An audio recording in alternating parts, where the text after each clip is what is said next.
Miscellaneous exercise का 12 number question, 11 तक बता दिया था, यही ना? 11 को नहीं बताया था?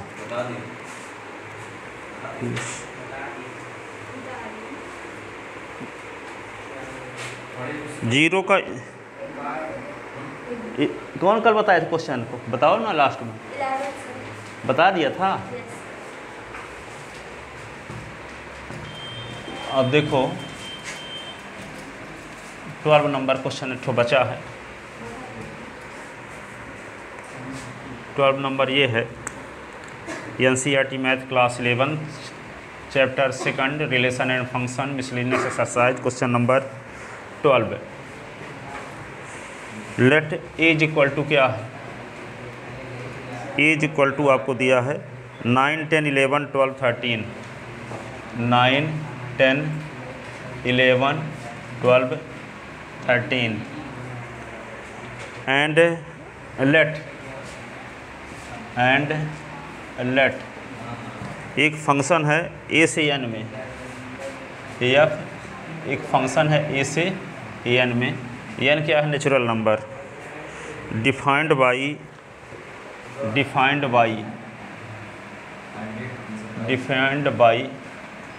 F n is equal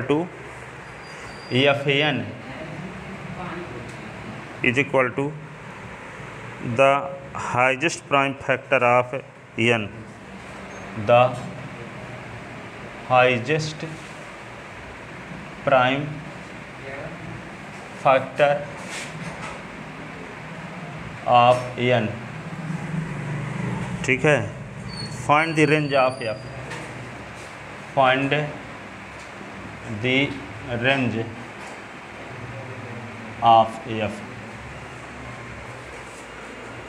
find the range of f. चलो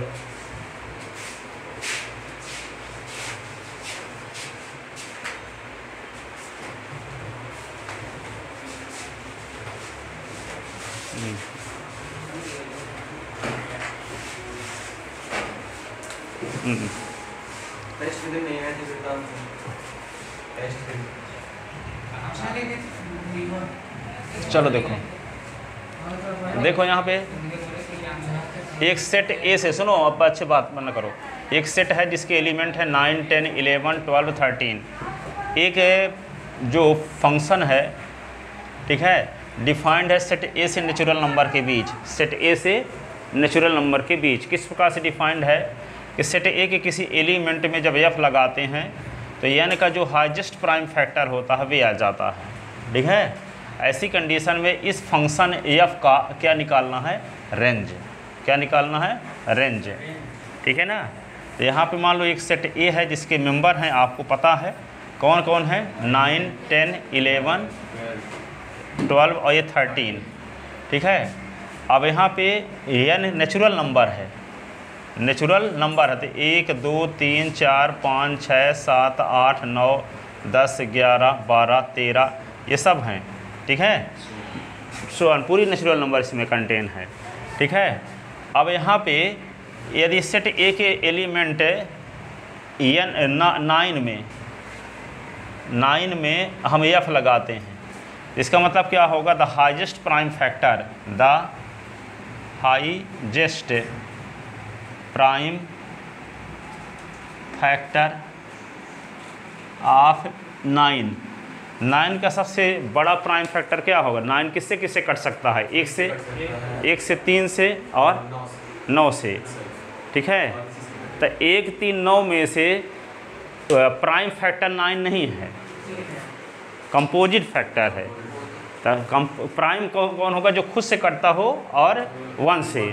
ठीक है, तो 9 का सबसे बड़ा प्राइम फैक्टर 3 न है, तो यहाँ पे क्या लिख देंगे? F 9 is equal to 3। ठीक है ना? फिर क्या करेंगे?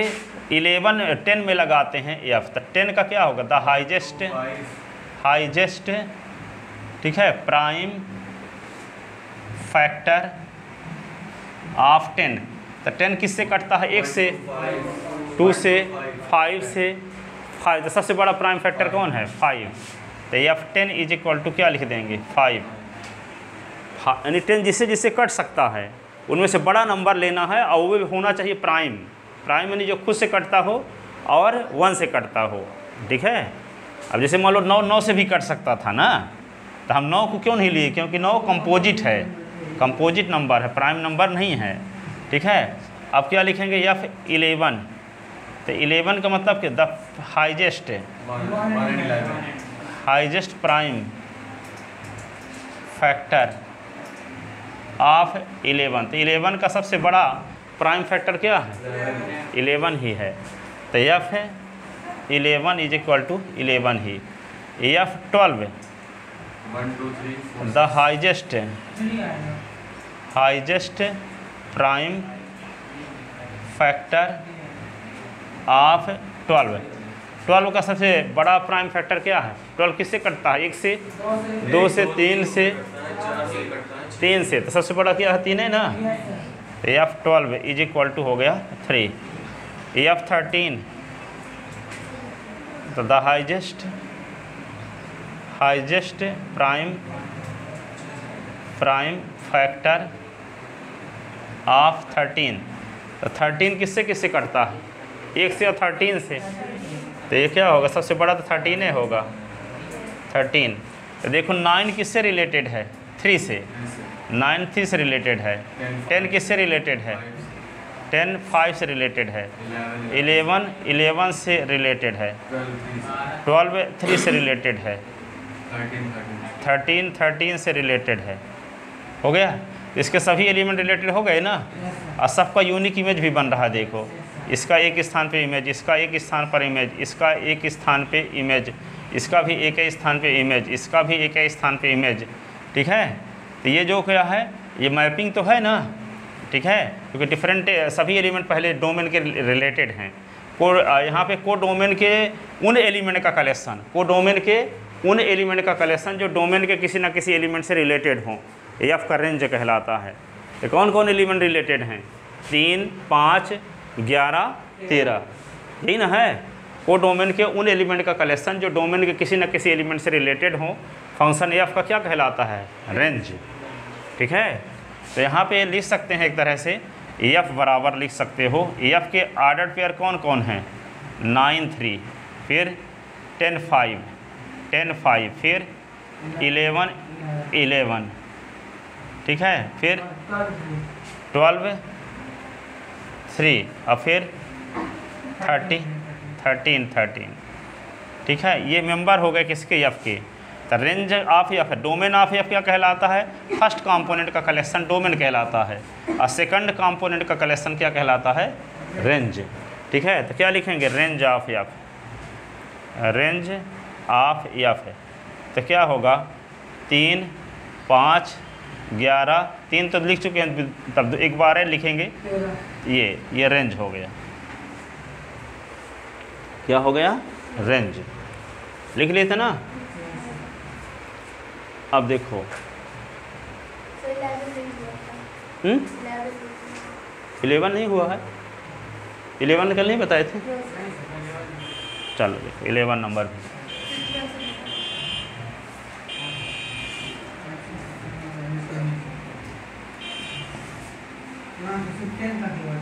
हम्म 11 नंबर क्वेश्चन देखो, NCERT math class 11, relation and function miscellaneous exercise chapter 3, question number 11। Let f be a subset of z cross z, let f be the subset of, be the subset of z cross z, z cross z defined by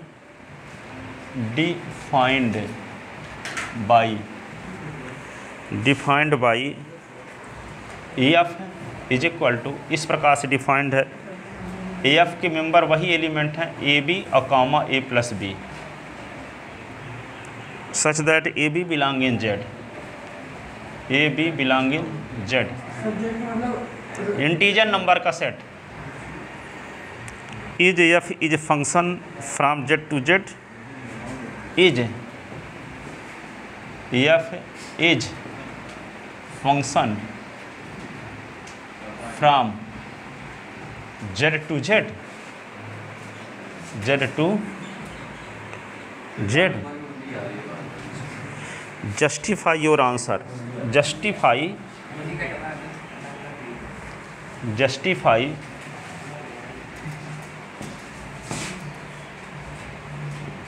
justify your answer,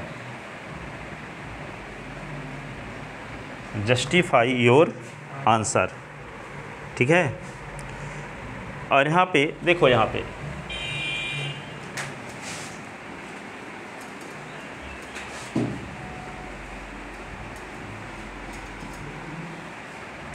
तो solution में आओ, इसको क्या लिखोगे? Solution given that z is equal to set of integer, set of integers, integer. ठीक है। And a function, function defined from z to z as follows, as follows. किस प्रकार से डिफाइंड है?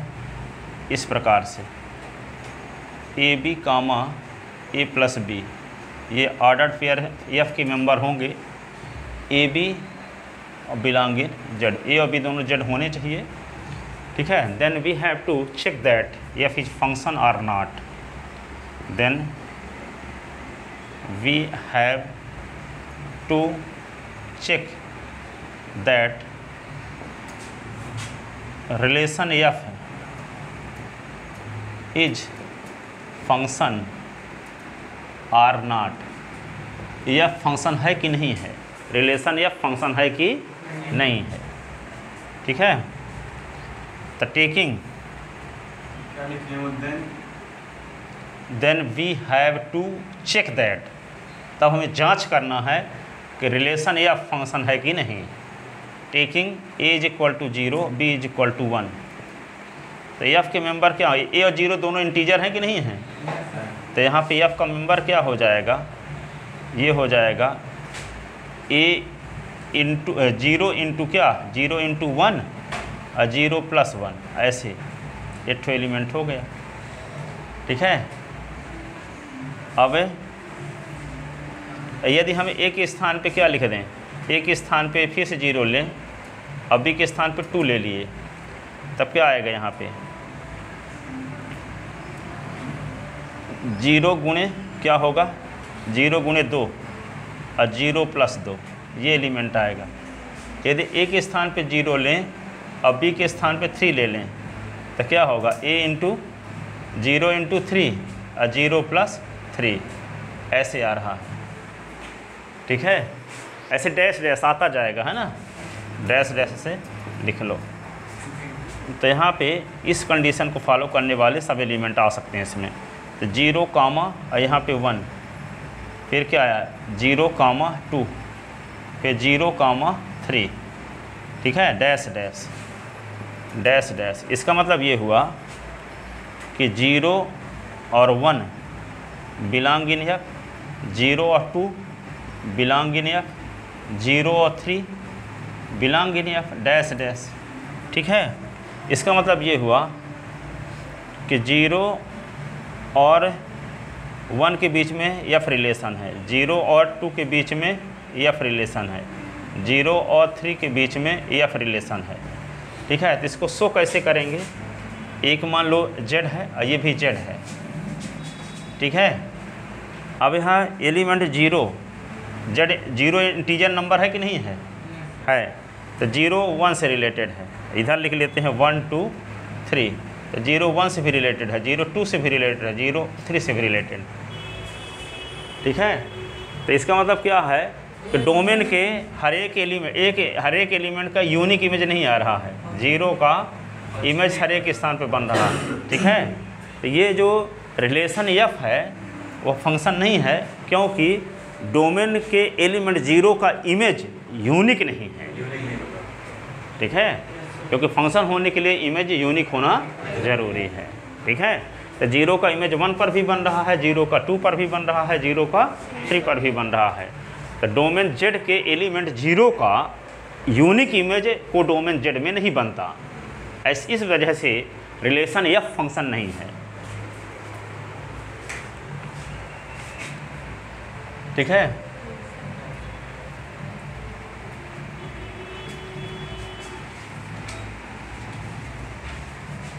Since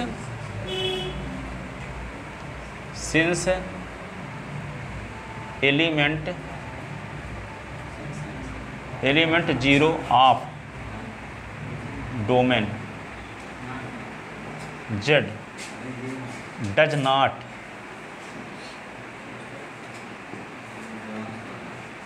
not have unique image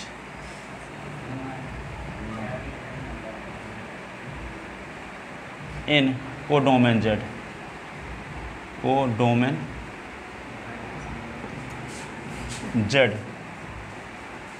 therefore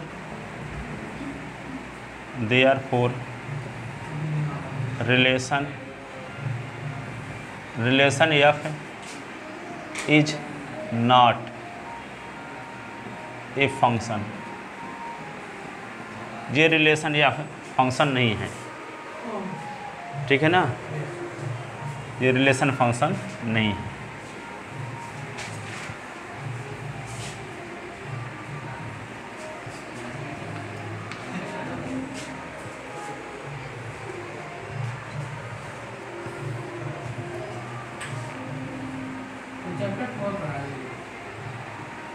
chapter 4 निकला है course से, इसीलिए तो नहीं चढ़ा है। तो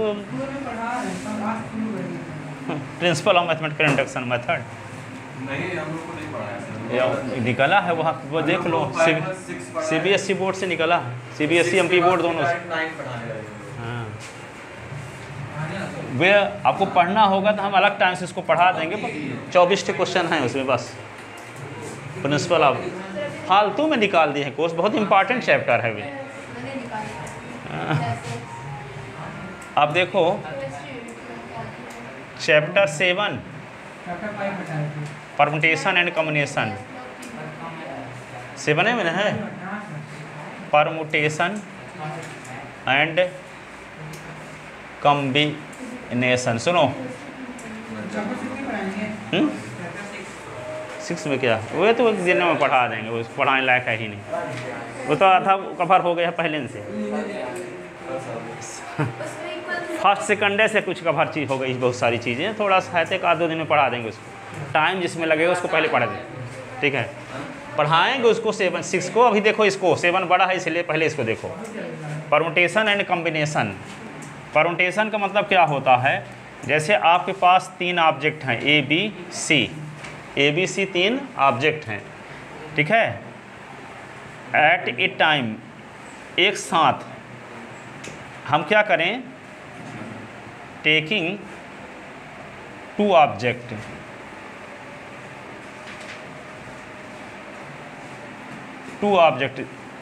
total number of arrangement, total number of arrangement as follows.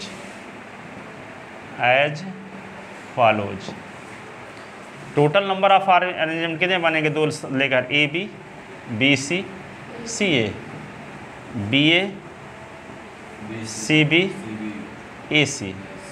जैसे आपके पास 3 नंबर है 1 2 3, एक नंबर होगी 1 2 2 3 3 1 या 1 3 1 3 ना, इसका उल्टा 2 1 3 2 3 1। तो सब अलग अलग नंबर हैं कि नहीं है। यहाँ पे 12 23 है इस प्रकार। तो यहाँ पे ये A B B C C A, यदि A B B C C A भर लिखे होते तो इसको कॉम्बिनेशन कहते, लेकिन अब B A भी ज़रूरी है, C B भी, और यहाँ पे A C। कहने का मतलब ये दोनों में अंतर है। नंबर यदि आपको बनाना है 3 डिजिट ले करके और 2 डिजिट के नंबर बनाना, तो कितने नंबर बनेंगी, ठीक है 6 नंबर बनेंगी। पर 3 लोगों को ले करके 2 की कमेटी बनाना है, 3 लोगों को ले करके 3 लोगों में से 2 को चूज करना है, तो कितने कमेटी, कितना ग्रुप बनेगा? 3 ही ग्रुप बनेगा, AB, BC और CA। किसी क्लास में 3 स्टूडेंट हैं, 2 का क्लास मॉनिटर बनाना है, तो AB को बना दो, चाहे BC को बना दो, चाहे CA को बना दो। अभी तो नहीं कहोगे कि रमेश और मोहन क्लास मॉनिटर हैं, तो कहोगे नहीं रमेश मोहन नहीं, मोहन और रमेश भी हैं। ऐसा नहीं बोलोगे, बात वही है। हाँ, चाहे रमेश मोहन बोल दो, चाहे मोहन रमेश बोल दो, उसको दोनों अलग अलग नहीं है। लेकिन यहाँ पे नंबर क्या है? 1 2 है, तो 1 2 और 2 1 में डिफरेंस है कि नहीं? ठीक है, तो ये जो 6 नंबर बनी है, 6 नंबर, ये है क्या? परमुटेशन। ये क्या है? परमुटेशन। और ये क्या होगा? इतना ही सिर्फ बनेगा जब ऊपर AB, BC, CN, तो इसको कॉम्बिनेशन कहेंगे। ठीक है, तो जब कॉम्बिनेशन कहेंगे तो इसको लिखते ऐसे हैं कॉम्बिनेशन वाले को। यहाँ पे 3 ऑब्जेक्ट थे और 2 ऑब्जेक्ट लेकर, तो 3C2 लिख देंगे, 3C2। इसमें 3 ऑब्जेक्ट थे और 2 ऑब्जेक्ट एक साथ लेकर चले, तो यहाँ पे क्या लिख देंगे? 3P2। 3P2 क्या लिख देंगे? 3P2। और इसको 3C2। ये कॉम्बिनेशन है। 3 ऑब्जेक्ट में से एक साथ 2 ऑब्जेक्ट लेकर बनने वाले कॉम्बिनेशन, 3 ऑब्जेक्ट में से एक साथ 2 ऑब्जेक्ट लेकर बनने वाले परमुटेशन। ठीक है, इतने होंगे। तो इनमें से सब अरेंजमेंट क्या कहलाते हैं? परमुटेशन कहलाएंगे। ये यहाँ सब अरेंजमेंट क्या कहलाएंगे? कॉम्बिनेशन कहलाएंगे। ठीक है, अभी आपके पास क्या आ गया? जैसे 3P2 है, गिनते हो तो कितने हैं इसमें? देखो 6 हैं, तो हम 3 × 2 कर देंगे, तब आएगा 6 कि नहीं आएगा? इसका मतलब ये हुआ कि 3P2 है, तो इसको हम लिख दिए 3 × 2, 3 × 2। ठीक है, अब 3 × 2 आ गया, तो इसको क्या लिख सकते हैं वैसे? 3P2। तो इसी प्रकार मान लो आपके पास है 25 और P, और यहाँ पे 7 आ गया, 25P 7 आ गया। तो इसको सॉल्व करने से जानते हो क्या आने वाला है? पहले तो रहेगा 25, फिर 25 - 1 रहेगा, फिर जाएगा कहाँ तक? लास्ट वाला होगा 25 - 7 - 1। क्या होगा? 25 - 7 - 1। ठीक है, लास्ट वाला पद होगा। ठीक है, तो 25 - 7 - 1 जी होगा, तो इसको क्या लिख सकते हैं? 25 माइनस, हाँ, इसको ऐसे लिख सकते हैं 25 और 25 - 1, 25 - 2 डैश डैश लिखते हुए कहाँ तक जाओगे? 25 - 7 + 1 कि नहीं? लिख सकते हैं इसी को। क्या लिख सकते हैं? अब जैसे मान लो आपके पास, और थोड़ा सा हम एक विशेष बात को जोड़ना चाहते हैं। जैसे मान लो कि 5 और मान लो 7 और P, और यहाँ 4 है, 7P 4 है। तो इसको एक तरह से आपको समझाने के लिए, इसका तो बात जानते हो, 7 का फैक्टोरियल 7 - 4 का फैक्टोरियल होता है। तो 7 का फैक्टोरियल अपॉन 7 - 4 क्या होगा? 3 का फैक्टोरियल। तो इसको लिखोगे 7 × 6 × 5 × और ये 4 × ये 3 का फैक्टोरियल, अपान क्या है? ये 3 का फैक्टोरियल। इसको काट दो, तो यहाँ लिखना शुरू किए 7, फिर 7 - 1, फिर 7 - 2, और ये आगे 7 - 3, तब पूरे आ जाएंगे नहीं आएंगे? देखो ना, एक 7 हो गया तो ये हो गया, फिर 6 के लिए 7 - 1, 5 के लिए 7 - 2, 4 के लिए 7 - 3। ठीक है, तो 7 - 3 तक लिखा गया।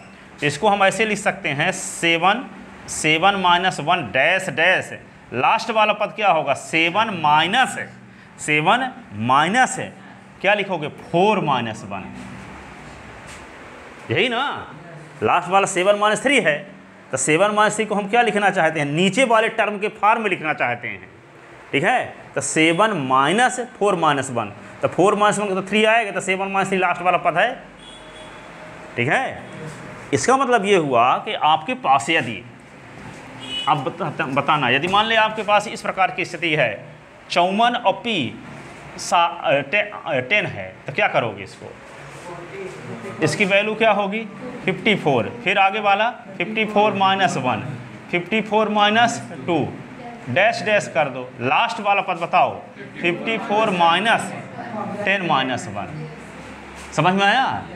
जैसे मान लो यहाँ पे है 30 और P, और यहाँ पे दिया 6 लिखा है, तो क्या करोगे? इसको 30 - 1, 30 - 2 डैश डैश कहाँ तक जाओगे?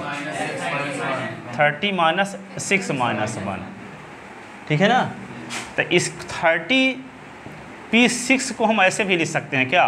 30 माइनस 1, 30 माइनस 2, लास्ट वाले को 30 माइनस 6 प्लस 1 नहीं लिख सकते? लिख सकते हैं ना। तो जैसे मान लो आपके पास क्या हो, 30 के स्थान पे n आ गया, n p और r आ गया, तो इसको कैसे लिखोगे? n minus 1, n minus 2, dash dash क्या लिखोगे?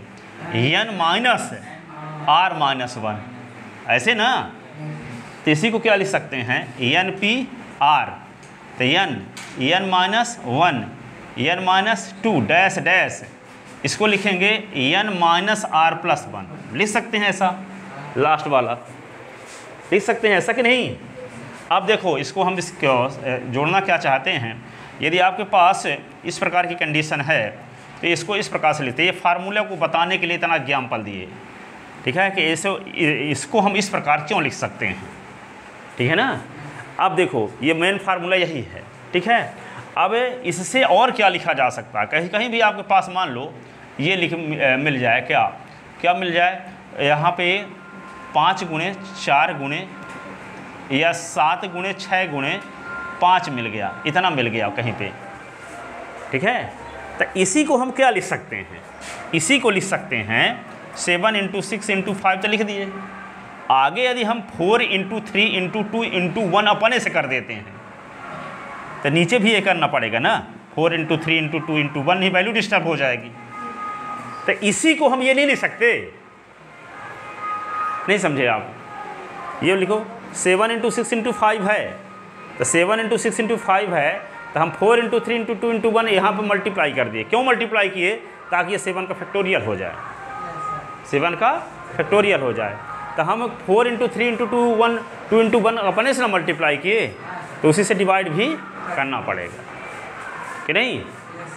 कहीं पे मान लो लिखा है 13 × 12 × 11 लिखा है, तो इसी को हम कैसे लिख सकते हैं?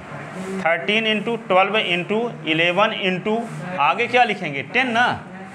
तो 10 लिखेंगे तो इसी को हम 11 माइनस 1 भी लिख सकते हैं कि नहीं। आगे 11 माइनस 2 डैश डैश लास्ट में आएगा 1, घटते घटते अपान क्या होगा? ये 11 माइनस 1 अपने से किए हैं, 11 माइनस 2 अपने से किए हैं, डैश डैश कहाँ तक? 1, ठीक है। तो ये क्या होगा? 13 का फैक्टोरियल। ये क्या होगा? ये क्या होगा? 11 माइनस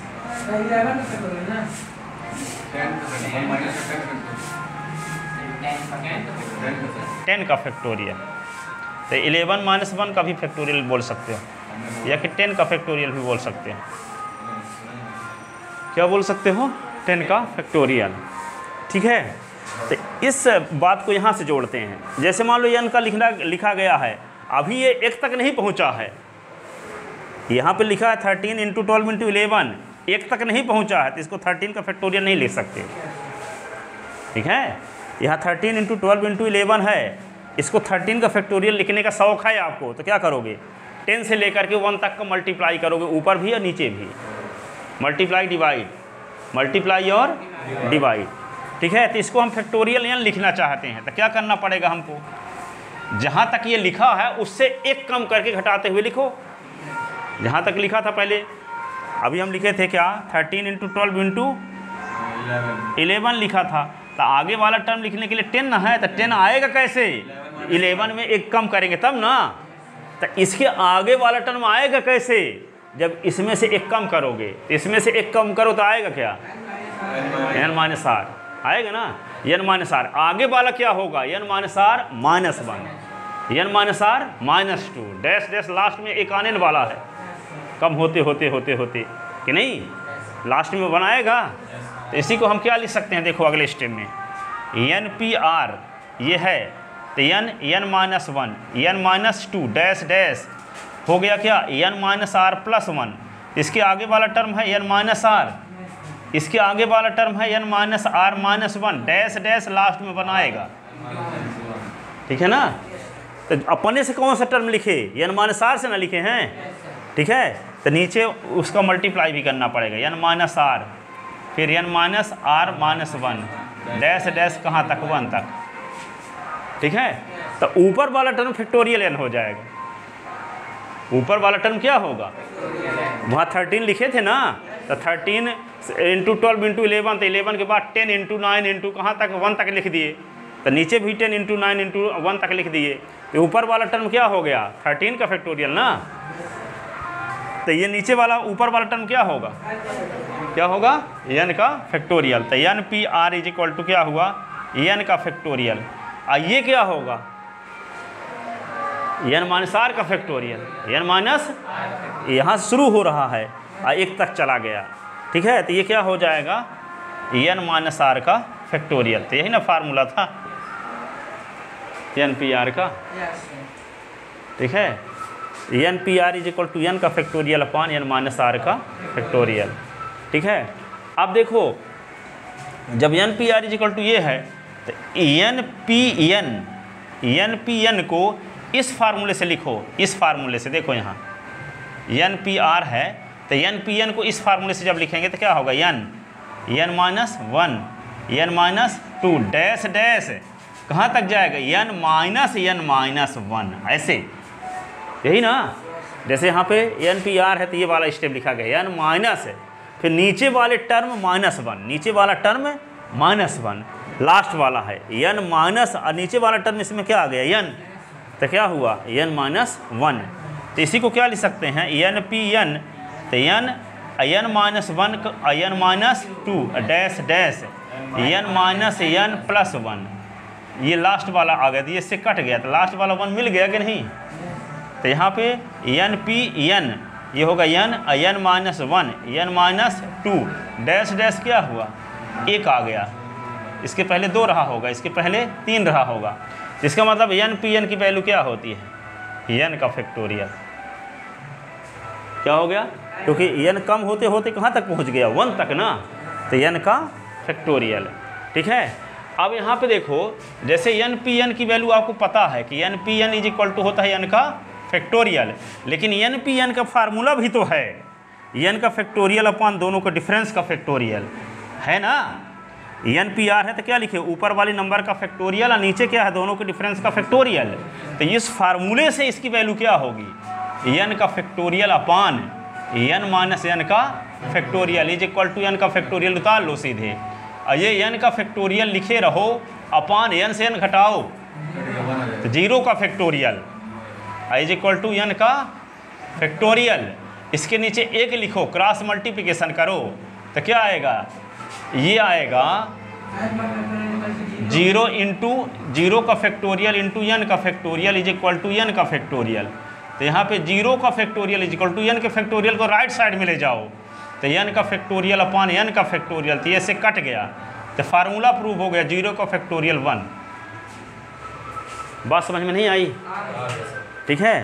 पहले तो हम क्या किए, n पी n की वैल्यू फैक्टोरियल n होती है, हम प्रूव कर चुके यहाँ से, ठीक है। फिर n पी n में n पी आर का फार्मूला लगा दिए, ठीक है। तो ऊपर वाली नंबर का फैक्टोरियल अपॉन दोनों का डिफरेंस का फैक्टोरियल किए, ठीक है। तो यहाँ n का फैक्टोरियल तो 0 का फैक्टोरियल आ गया था, ये स्टेप यहाँ लिख दिए, n का फैक्टोरियल अपॉन 0 का फैक्टोरियल, इसको सीधे उतार दिए, अपॉन 1 किए, क्रॉस मल्टीप्लिकेशन किए, तो इसका मल्टीप्लाई इसके साथ, इसका मल्टीप्लाई इसके साथ, तो 0 का मल्टीप्लाई फैक्टोरियल n के साथ, तो क्या आएगा, 0 का फैक्टोरियल n का फैक्टोरियल, 1 का मल्टीप्लाई n के फैक्टोरियल के साथ, तो n का फैक्टोरियल। अब यहाँ पे इंटू लगा हुआ है, तो फैक्टोरियल n को एक साइड से दूसरे साइड में जब ले जाएंगे तो अपान में होगा, तो 0 का factorial is equal to n का फैक्टोरियल अपान n का फैक्टोरियल, तो 0 का फैक्टोरियल इज इक्वल टू 1। तो पहले बताए थे आपको कि 0 का फैक्टोरियल 1 होता है, आगे हम प्रूफ करेंगे, तो ये प्रूफ कर दिए, ठीक है ना। तो यहाँ पे लिखो, यहाँ से लिखना शुरू करो, ये लाइन पहले लिखो, फिर ये दूसरी, तीसरी, चौथी, पाँचवीं, इसको लिखो, फिर ये लिखो, फिर ये वाली लाइन लिखो, फिर ये यहाँ से लिखना proof that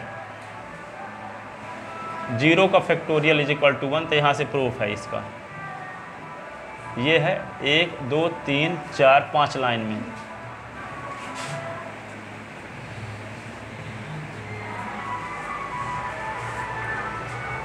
some important result, some important result.